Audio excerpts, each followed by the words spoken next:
G'day Aussie gamers, you're with Neekos. Today we're going to have a look at Far Cry 4, the Valley of the Yetis DLC.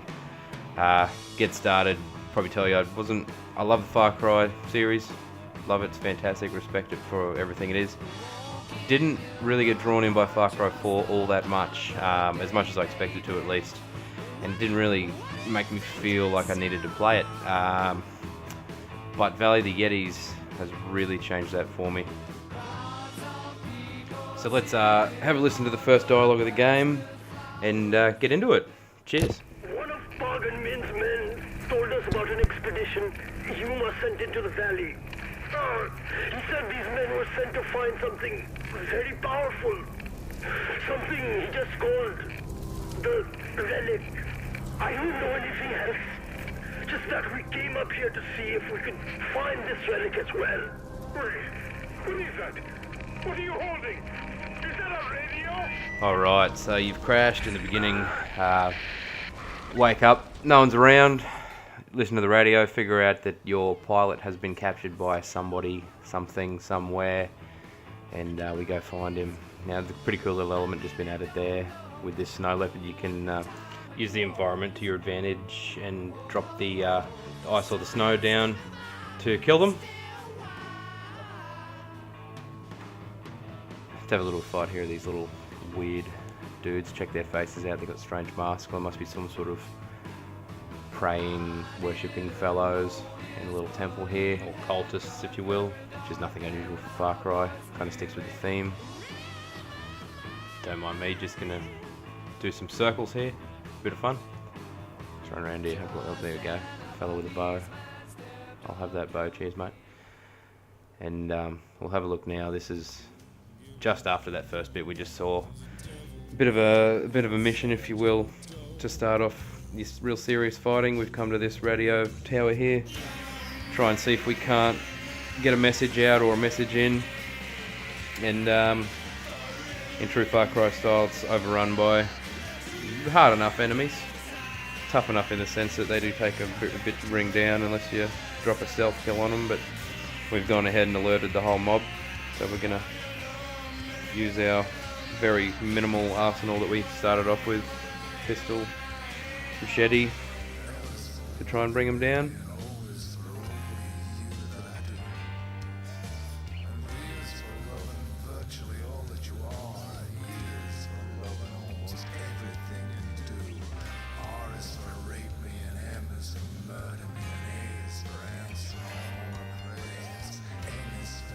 Pick up that nice bow earlier in a little cave off to the side if you're wondering.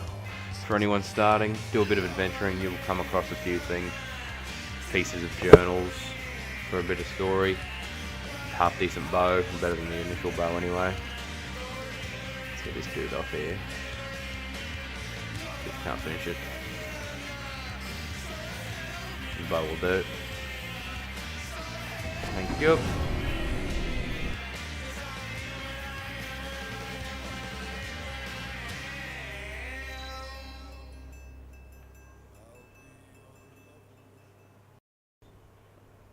So that's your first relay station takeover. Relay station kind of becomes your base of operations from here. You start there, you spawn there, and you can get other missions and upgrade it and all that sort of stuff. We'll come to that shortly. Have a quick look at the map before we get into anything else. Usual stuff, all the animals you can hunt. There's some new ones on there as well. And some weapons you can go and find and pick up, and of course side quests that we'll have a bit of a look at shortly. Now your station that we just took over, you can actually upgrade it to help prevent getting overrun. You can pop in minefields, put medkit stations around the place, so while you're fighting you run around and heal yourself. Fortifications, but we're just going to pop a little minefield on one of the sides now. I think that's the north side, yep. Pop a couple of mines there.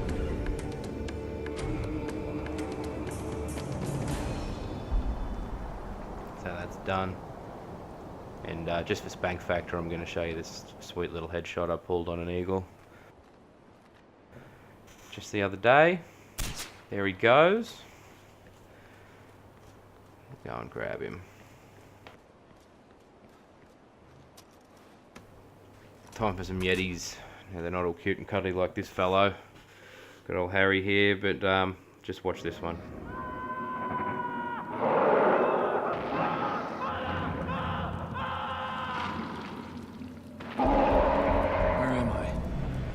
Where's my stuff? So that's your first Yeti sighting, enough to get me going anyway. The old scary silhouette in the background eating somebody and running off.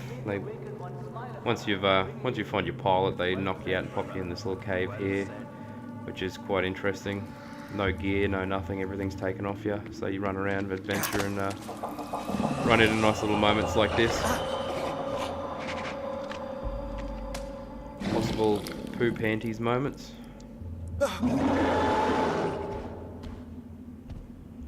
But it's all safe, don't get too worried just yet.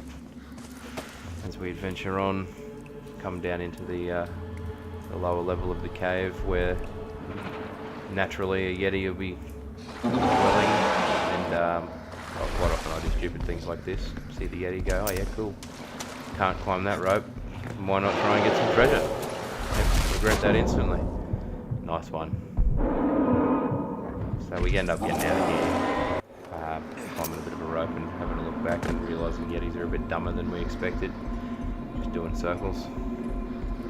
Yep, well done Yeti. Anyway, moving on. We'll skip forward to the next part.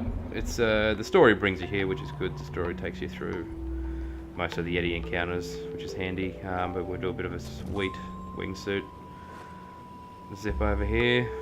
I love the wingsuit, it's fantastic. From afar, this is quite obviously some sort of King Kong-esque Yeti feeding sacrificial ground of some sort. Shrine of Yalung as the sign, as the pop-up puts it. Have a bit of a look around. I think there's a body or two around here somewhere. There's one to the left there, and oop, Yeti pops out. I don't think this was very well thought through, this part. It's kind of the first Yeti you can actually fight or kill, obviously. As I just did, and jump over, and all of a sudden there's a Yeti out and takes 4 headshots and he's down. Cool. And then, yeah, skin him. Just for proof. Get some Yeti skin there. So people will believe you that you've seen one.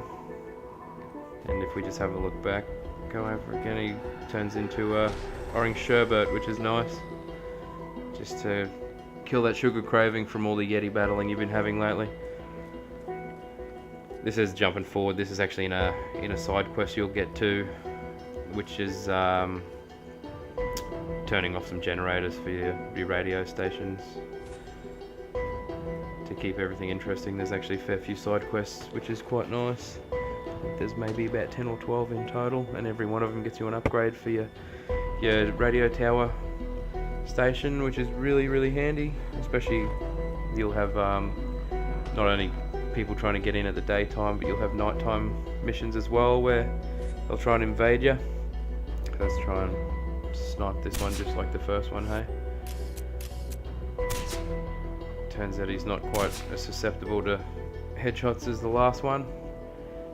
Little information here tells you stun them by shooting them in the head, and you can actually get around the back and perform a takedown on them. So we'll see how we go here.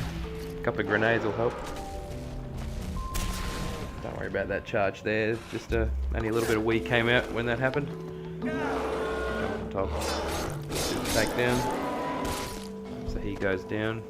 So they seem to get harder and harder as you go along, which is kind of cool. Adds to it a little bit. They're not always an easy drop. No skinning for this one apparently, but he still turns into sherbet, which is nice. A little bit of a lick. Which does explain where this fellow got his yellow free snow cones from. Always thought it was wee. But anyway, look, this DLC is definitely worth the $22.95. I realise that's probably a third or a quarter of a whole new game, but as far as I'm concerned, it's been quite fun and actually made me enjoy Far Cry 4 a lot more. Especially the snow environment added some really cool visuals to it, which is kind of handy. Look, thanks for watching. I've been Neekos. I'll see you at the bowling alleys. Cheers.